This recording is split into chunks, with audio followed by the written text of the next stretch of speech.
de aconteceres que produjo el positivismo, legalismo, legalista y formalista, pues, y señala los límites y debilidades de la codificación también, precisamente del positivismo legalista y formalista.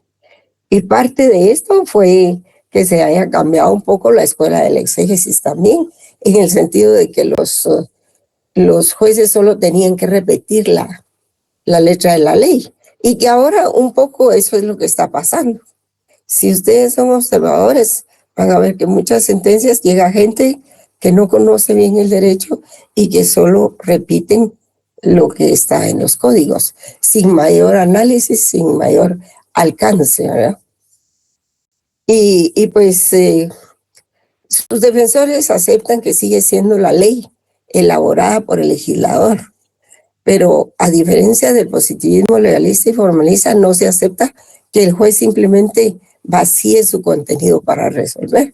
Y esa es la crítica que le hace el positivismo sociológico antiformalista, porque esta disciplina analiza más a fondo lo que sucede en la aplicación del derecho en la sociedad propiamente. Porque ese contenido, se dice, no solo es moral, como supone el naturalismo, ¿verdad? Sino que conlleva la intención del legislador mediante la ley. ¿En qué estaría pensando el legislador en el momento en que se emitió la ley, verdad? Porque hay que ver también a quién sirve la ley, para qué y qué intereses protege. Y eso pasa mucho con las leyes casuísticas, ¿verdad? Por ejemplo, ese reglamento de elecciones que pretende modificarlas, el reglamento que la universidad ya tenía, ¿verdad? Entonces, hay que analizar eso. ¿Para qué se emitió la ley? ¿A quién le sirve? ¿Para qué? ¿Y a quién qué intereses protege? Es parte de lo que practica el positivismo sociológico antiformalista. Licenciada. ¿Sí? Solo de lo que estábamos hablando, sí yo me puse a buscar ahí ahorita, y sí dice que a diferencia de Montesquieu, quien propuso el poder judicial, o sea que fue Montesquieu, Locke se centró en el poder federativo para las relaciones exteriores. Dice que el John Locke propuso la división de poderes en 3 ramas para limitar el absolutismo y garantizar la libertad y los derechos naturales. Entonces su estructura consistía en legislativo, crear leyes, ejecutivo, ejecutar leyes, y federativo, seguridad exterior, siendo el legislativo el poder supremo. Pero sí fue el del poder judicial, sí fue Montesquieu. Sí. Gracias, dice Montesquieu. Ajá, sí. Bueno, muchas gracias por esa aclaración. Yo voy a comenzar a corregir eso, Montesquieu. Muy bien, gracias. Se escribe Montesquieu y se pronuncia Montesquieu, sí. Ok, gracias, Liz. Sí, no, pues gracias a usted, porque eso nos permitió confirmar, pues, que fue Montesquieu el que impulsó la creación del organismo judicial. De acuerdo, Lic. Gracias. Luego seguimos siempre con el concepto de validez del formalismo jurídico de Hans Kelsen. Saltamos a Hans Kelsen. Entonces yo sí quisiera pedirles a ustedes mucha atención en este punto. Mucha atención, porque tiende a haber muchas confusiones precisamente en esta parte del curso. Y entonces Hans Kelsen, ustedes saben que él fue el impulsor de la teoría pura del derecho. O sea, él veía el derecho él decía que el derecho era puro, que no podía contaminarse con nada, ni con el sociologismo jurídico, ni con las corrientes naturalistas, sino solo el derecho, ¿verdad? O sea, él es uno de los abanderados del derecho positivo, es positivista. Y también del positivismo ideológico también, ¿verdad?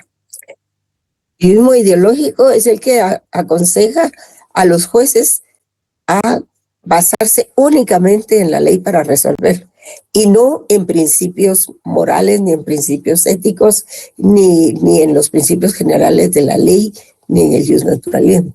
Fíjense bien, el positivismo ideológico es el que ayuda a los jueces a resolver solo conforme la ley. ¿Qué es mejor? No lo sabemos, ¿verdad? O tal vez sí lo sabemos, pero como aquí no estamos para imponer criterios, eso se los dejo a ustedes para que lo analicen, qué es mejor, ¿verdad? Entonces, dentro de lo que dice Hans Kelsen en el concepto de validez, en el formalismo jurídico, dice, existe validez formal material de la norma jurídica, o sea, hay dos, ¿verdad? Una es la validez formal y otra es la validez material. Condiciones formales, ¿cuáles son las condiciones formales de la norma? Que estamos aquí en esta primera, ¿verdad? Validez formal, y luego, ¿cuáles son las condiciones para que se dé esta primera validez formal? Pues uno de ellos es que el proceso de creación de las normas, que la norma se haya emitido por medio del órgano que está facultado para emitir la ley, y en este caso, en Guatemala sería el Congreso, ¿verdad? El Congreso. Y esa ya es una condición formal de la ley para que sea válida, ¿verdad? En cuanto a la otra, cuando dice validez formal y material, las condiciones materiales. ¿Qué quiere decir las condiciones materiales? Pues es lo que tiene adentro la norma, lo que dice, lo que prohíbe, manda o permite la norma. Es el contenido propiamente de la norma o la interpretación de la misma. Y si la norma inferior no respetó la superior a la constitucional, entonces se dice que es inválida o es nula por vicio sustantivo o de contenido. Aquí nos encontramos como, por ejemplo, cuando se emite un reglamento que va en contra de una garantía constitucional. Entonces nace nulo, ¿verdad? Porque no puede contradecir a la Constitución. O, por ejemplo, no puede contradecir un reglamento a la norma superior, que sería la norma ordinaria.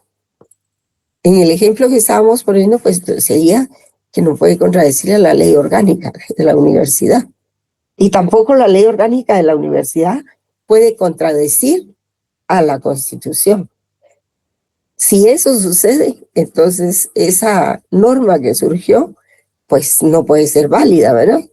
Es nula por vicio sustantivo o vicio de contenido, que es lo mismo, se está diciendo lo mismo.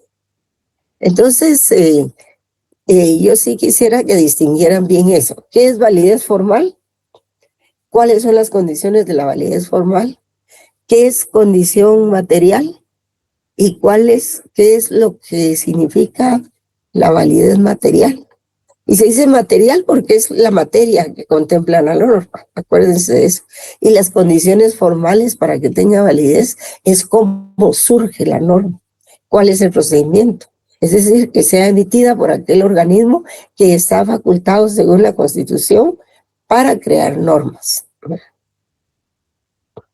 Entonces, aquí hay otros apuntes, ¿verdad? La validez se refiere a la existencia específica de las normas jurídicas, a la manera en que han sido creadas por una autoridad conforme a un procedimiento respetado en normas superiores, es decir, al proceso legislativo. Aquí lo tenemos.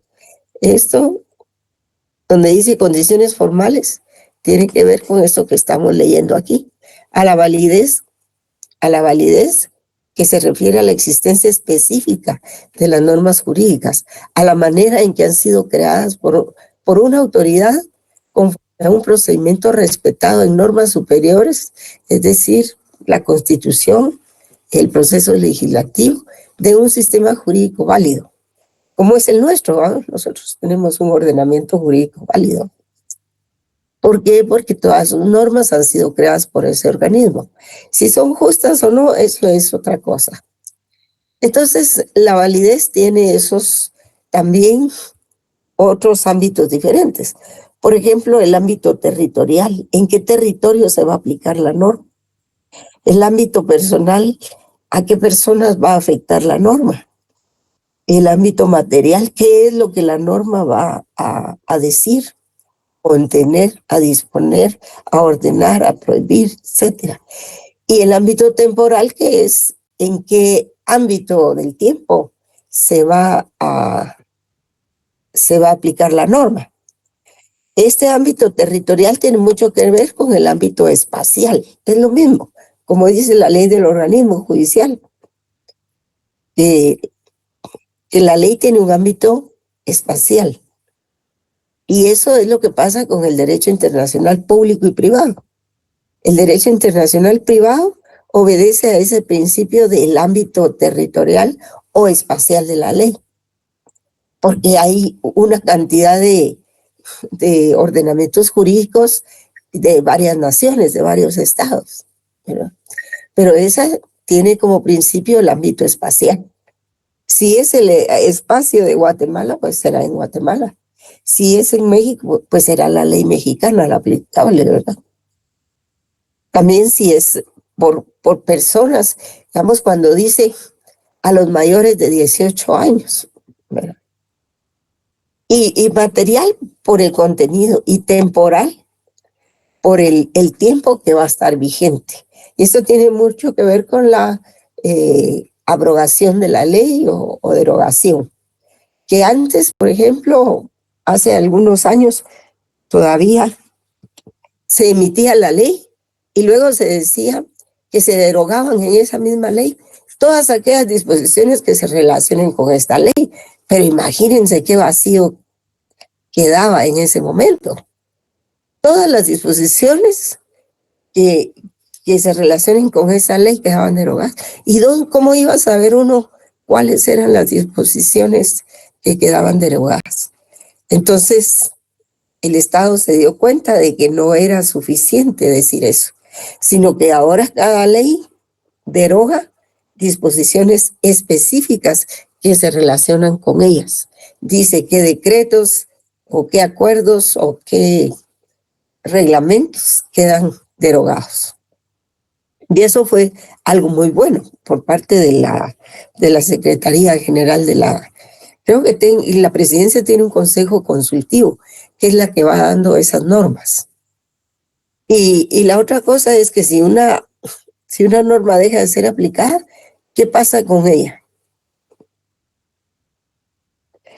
¿Creen ustedes eso que dice ahí? Deja de ser válida porque la eficacia es una condición de la validez.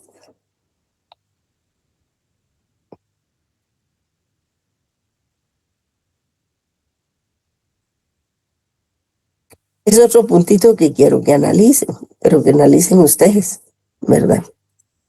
En principio yo les diría que sí, que es cuando hablamos del derecho positivo, por ejemplo.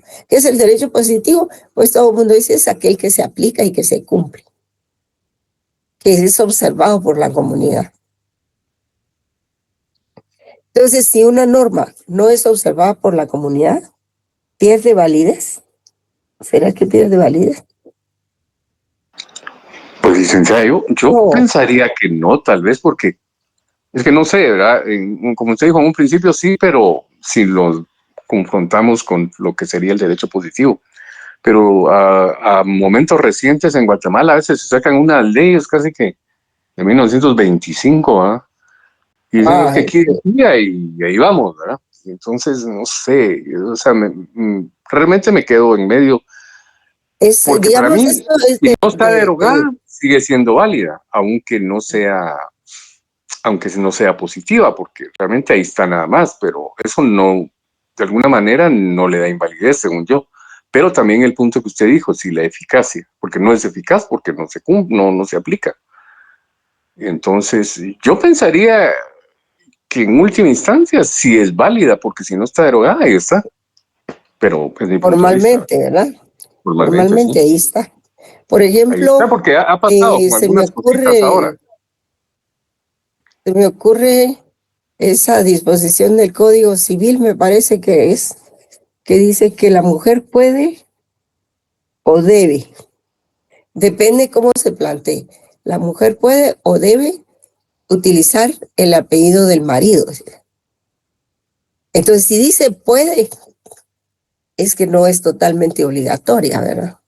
Pero si dice debe, y esa es una diferencia muy importante que yo les recomiendo a ustedes que observen en una ley para determinar si la norma es obligatoria o es potestativa, si se puede o no de obedecerla, porque eso tiene que ver con la obediencia al derecho que vamos a ver, o bien si se puede dejar de cumplir, ¿verdad?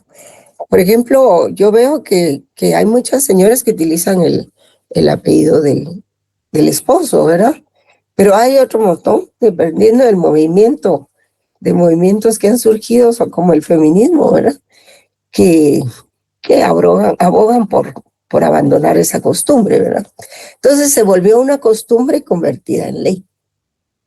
Y entonces vamos a ver a la última parte que dice que la eficacia no hace la validez.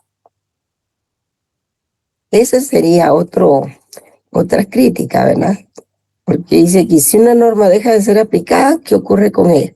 Deja de ser válida porque la eficacia es una condición de la validez. O al contrario, la eficacia no hace la validez. Filosofía del derecho, pues plantearse ese tipo de preguntas que a veces no tienen respuesta, jóvenes. A veces no sabe uno si sí o si no, ¿verdad? Hay que acudir a otros argumentos para poder dar respuesta a estas cosas. Porque pasaríamos, dice, del mundo del ser al del deber ser, ¿verdad? Y todo lo eficaz sería válido. Y entonces no necesitaríamos reglas en este caso, porque todo lo que hiciéramos sería lo debido, lo correcto. Y es ahí donde viene la interrogante, ¿verdad? Que es donde ustedes tienen que discernir en este planteamiento, ¿verdad? Que viene a ser como parte de un silogismo, pero no un silogismo sintético como todos los silogismos, ¿verdad? Que parte de un planteamiento general a uno particular, sino aquí creo que parte de un planteamiento particular a uno general. Y ese es el problema que presenta la filosofía. Bien, les dejo la inquietud.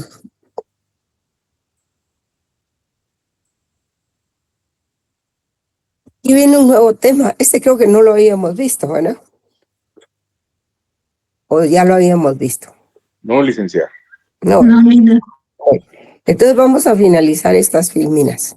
Dice razones para obedecer al derecho. Y ustedes tienen un documentito que habla de las razones para obedecer el derecho. Se los enviamos también. Ahí lo tienen.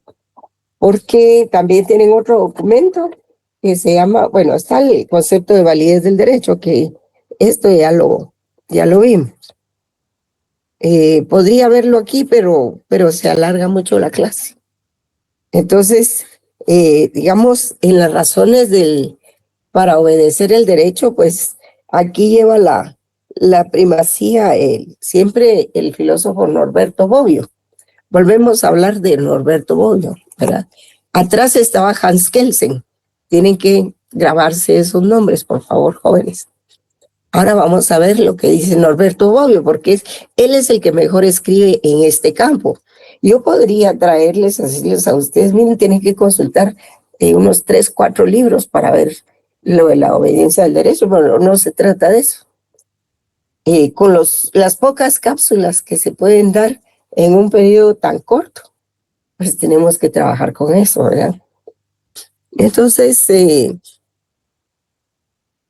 pues el derecho deriva de la esencia del hombre, ¿verdad? Es la suma de potestades y prerrogativas inherentes o consubstanciales al ser humano. El derecho natural o justo fundamenta el contenido del derecho en el sentido de la justicia. Pero el cambio, la secularización del mundo, la aparición de la razón del derecho en la edad moderna, pues justifica la idea de que los derechos y obligaciones naturales de los individuos surgen de la razón, ya no como se pensaba antes, que que nos había sido dado por Dios, ¿verdad? Y común a los defensores del derecho natural racional es el estudio y análisis de la naturaleza humana, pero no la naturaleza real o histórica, sino una naturaleza elaborada por la razón, una naturaleza ahistórica, podría decirse, ahistórica e individual, ¿verdad? Y a partir de ese planteamiento, pues se formulan reglas de justicia universales que van sirviendo de guía a la conducta humana.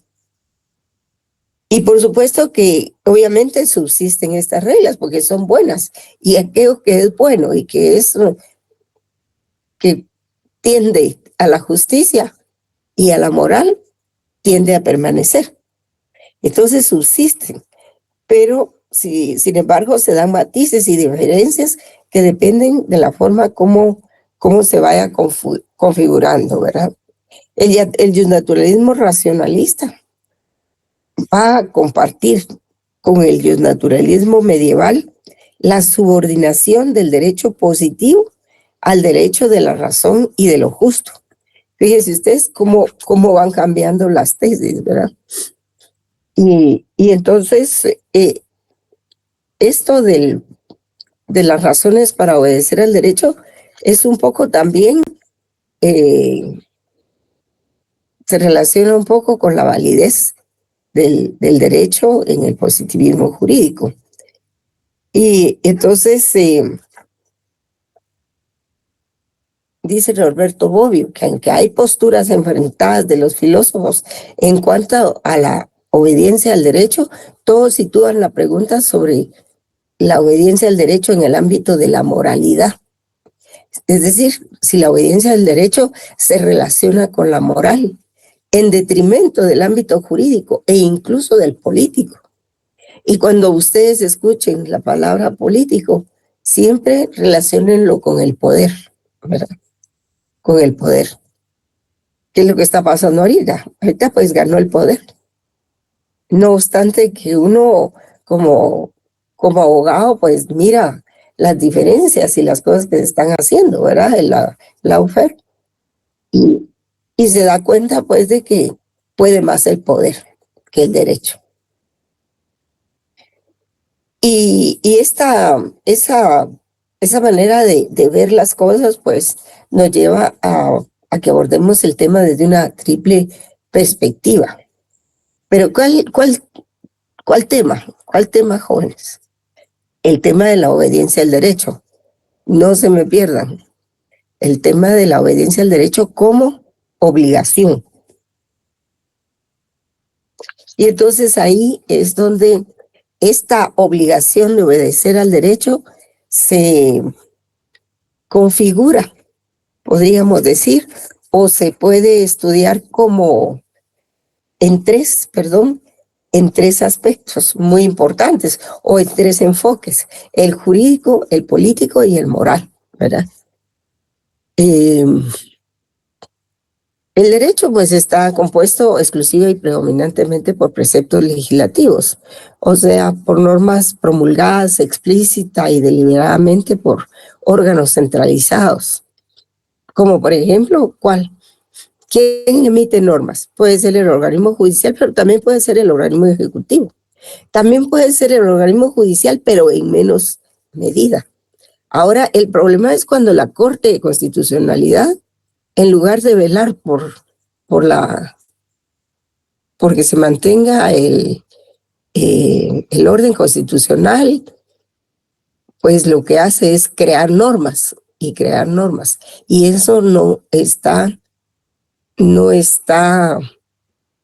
digamos, la Corte de Constitucionalidad no puede crear derecho, sino solamente velar que los actos, hechos, contratos y resoluciones estén bajo la égida de la Constitución, menos crear derecho. Aparte son los puntos consultivos, pero digamos es cuando se le hace una consulta a la Corte y se le pide una opinión acerca de un determinado tema. Y aparte son también las inconstitucionalidades que se plantean, como por ejemplo la inconstitucionalidad concreta y la inconstitucionalidad en general. Entonces, se supone que el derecho positivo pues es suficientemente abundante, porque así ha sido pues escrito y que se ha basado también en normas consuetudinarias y jurisprudenciales. Y es ahí donde también los órganos de justicia, como los tribunales, van creando jurisprudencia y esa jurisprudencia va alimentando las normas jurídicas. También se sostiene que el orden jurídico es siempre completo, o sea que no tiene lagunas. Es raro que existan lagunas, pero a veces sí aparecen, ¿verdad? Que es consistente también, es decir, que no presenta contradicciones y que sus normas no son ni vagas ni ambiguas. En suma, pues es un sistema autosuficiente para proveer una solución unívoca para cualquier caso concebible. Pues sí, ¿verdad? Es una solución única para cada caso. De hecho, no hay dos casos iguales. No existen dos casos iguales. Entonces el juez se ve en problemas para poder resolver y siempre va a ser así. Y entonces es el ejercicio mental que él hace para resolver una situación, que no es exactamente como la que acaba de ver, sino que es parecida. Entonces, todo esto va unido generalmente al positivismo ideológico. Y el positivismo ideológico defiende la absoluta sumisión de los jueces a los mandatos legislativos. Lo que supone que el derecho está compuesto solo por leyes, ¿verdad? Y por otro lado, que estos deben decidir siempre según normas jurídicas, es decir, los jueces deben decidir siempre según las normas jurídicas y no según otro tipo de principios. Y ya que siempre ofrecen una solución unívoca y precisa. De lo contrario, pues tendrían que recurrir a otro tipo de criterios no jurídicos para justificar su decisión. Por ejemplo, la sana crítica, ¿verdad? Que también se puede utilizar. Y todas estas corrientes pues nos remiten siempre, corrientes filosóficas nos remiten a un concepto diferente de validez, ¿verdad? La eficacia al concepto sociológico o validez social, la corrección moral al concepto ético o validez moral y la legalidad al concepto jurídico de validez. O sea, que hay diferentes aportes de cada uno de los exponentes de cada corriente según se manifiesta. Se van manifestando como idea de variadas épocas en que se han creado y se han desarrollado dentro de un contexto social, filosófico y científico que influya en la forma de pensar de esa sociedad. Pero vamos a esto. Cuando Norberto Bobbio dice, hay que obedecer al derecho, y aunque hay posturas enfrentadas de los filósofos en cuanto a la obediencia del derecho, todos sitúan la pregunta sobre la obediencia del derecho en el ámbito de la moralidad, en detrimento del ámbito jurídico e incluso del ámbito político. Pero para evitar esto, lo podemos enfocar de esta manera. Entonces, Norberto Bobbio dice, esa crítica nos lleva a que abordemos el tema desde una triple perspectiva. La obediencia al derecho como obligación jurídica, como obligación política y como obligación moral. Ahí ya ven ustedes, no quedó nada afuera. Mantiene la obligación, pero la divide en tres partes. Y aquí tienen el esquema ¿verdad?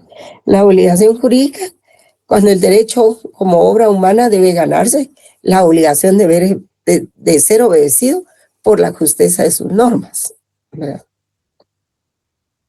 Como obligación política, pues es cuando la fuerza no crea el derecho, o sea, el poder no crea el derecho.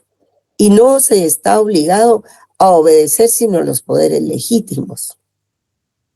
Y es aquí donde se cuestiona la legitimidad y la legitimación del Estado, que lo vamos a ver más adelante. Y también la obligación moral, que está dirigida al derecho justo. Eso que dice ahí, las leyes injustas, eso es un error de mecanografía, jóvenes. Es decir, está dirigida al derecho justo porque está en la conciencia moral, autónoma, voluntaria del individuo, de la justicia, de donde emanan los derechos humanos. Entonces, hay obligación moral de obedecer el derecho, precisamente por los derechos humanos. Jóvenes, yo les diría, aunque el que se crea más autosuficiente, ¿qué haríamos si no existieran los derechos humanos? Estaríamos enfrentándonos a cualquier cosa y a cualquier persona. Ustedes no tendrían la comodidad de estar en su casa oyendo la clase con su computadora y tampoco ellos tendrían la comodidad de estar dando la clase desde acá, ¿verdad? Entonces, esto es precisamente porque se respeta la dignidad de la persona. Y se han visto obligados quienes no han querido hacer eso a respetarlo. ¿Por qué? Porque hay una obligación jurídica, hay una obligación política y hay una obligación moral de respetar, aunque no sucede así en todos los campos. Un poco, pueden ustedes leer ahí algunas características del positivismo jurídico, porque todo esto está basado en el positivismo jurídico. Tiene lagunas de que el derecho, sus normas no son vagas, que es autosuficiente y que no tiene lagunas, pero eso no es totalmente cierto, ¿eh? El derecho sí tiene lagunas.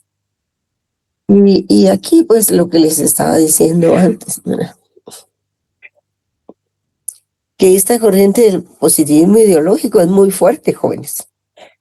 Y por eso se le llama ideológico, porque no es solo la existencia del derecho, es que es la propaganda que se le hace al derecho, pues.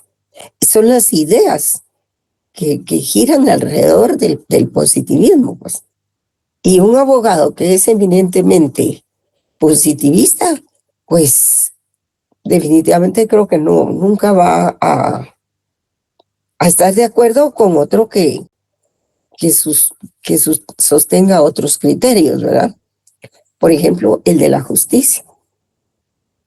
No, va a decir no, aunque sea injusto, pero se tiene que aplicar esta norma, ¿verdad?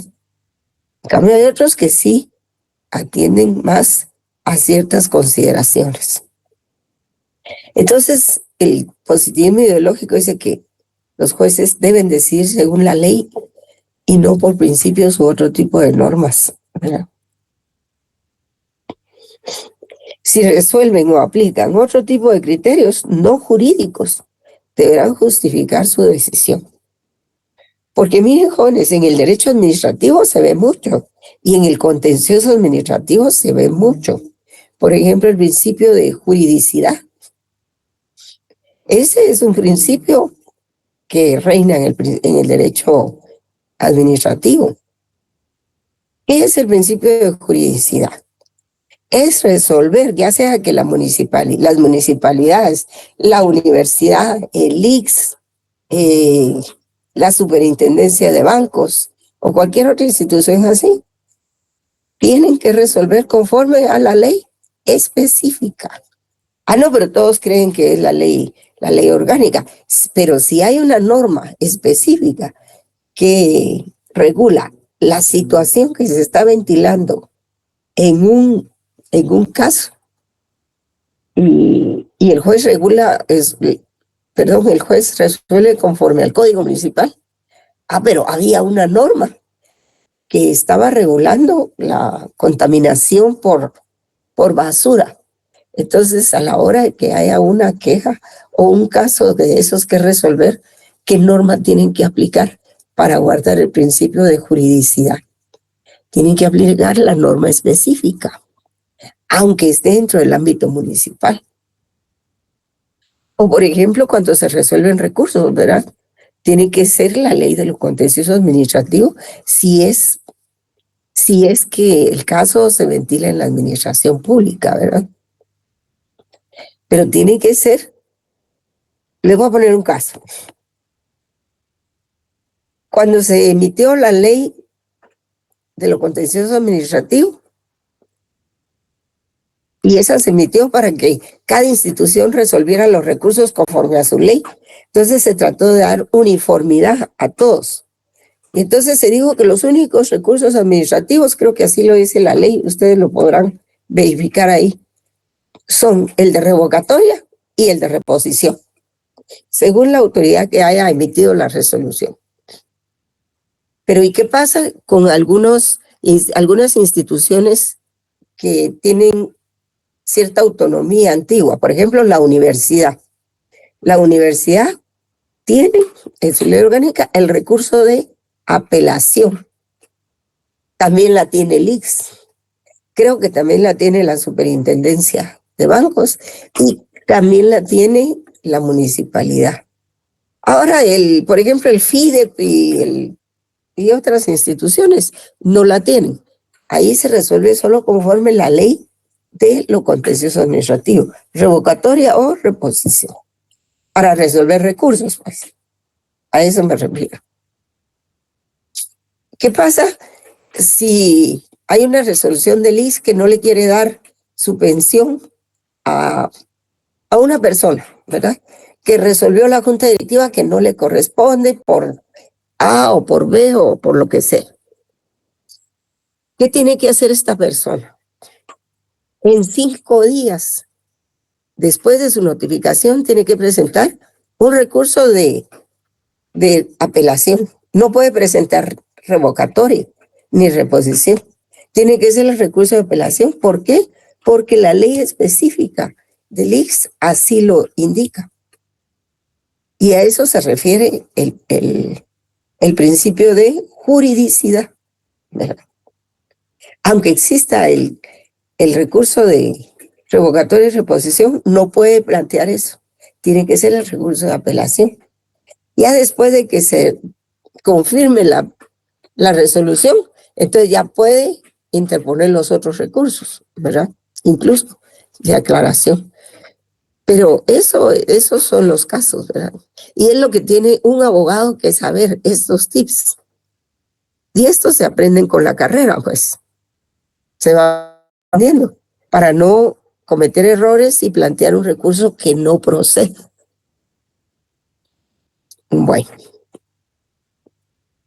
Y está el problema, bueno, hablamos del problema de la obediencia al derecho. Vamos a ver si nos da tiempo.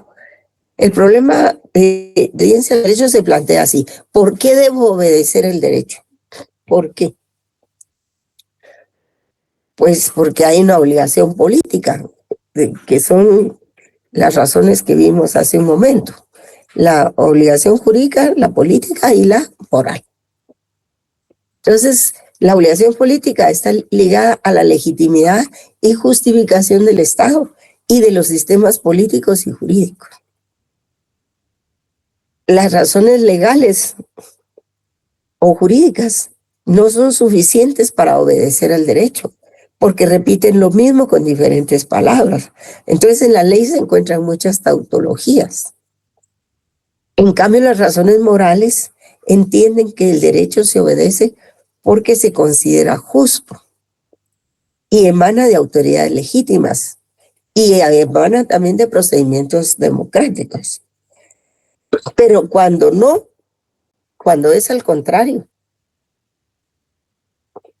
cuando proceden de un fraude o del forzamiento de una situación que a todas luces está clara y está bien planteada y la población no está de acuerdo con eso, entonces, pues ahí es donde las autoridades también. Entonces, de acuerdo a la razón moral, ¿se debe o no se debe obedecer esa ley? pues la desobediencia de la ley. La pueden encontrar en la Constitución política. Porque ceder a la fuerza es un acto de necesidad, no de voluntad o de prudencia. Pero ¿en qué sentido podríamos hablar que es un deber? Hay que ceder, pues, porque la fuerza la tiene el Estado. ¿No les parece? Entonces Norberto Bobbio, pues, aquí viene y habla de la legitimidad del poder. Y dice, pues, las teorías acerca de la legitimidad y legitimación del poder se limitan a señalar las condiciones que el poder debe acatar para ser o merecer ser aceptado como válido. Porque es que el Estado también tiene que hacerse merecer. No es solo de que aquí está esta ley y tienen que obedecerla porque yo lo digo. No, no es así. Pero miren, jóvenes, este punto lo vamos a dejar para el viernes, ¿verdad? Ay, me recuerda, compañero, oye, ya no está quien me habló.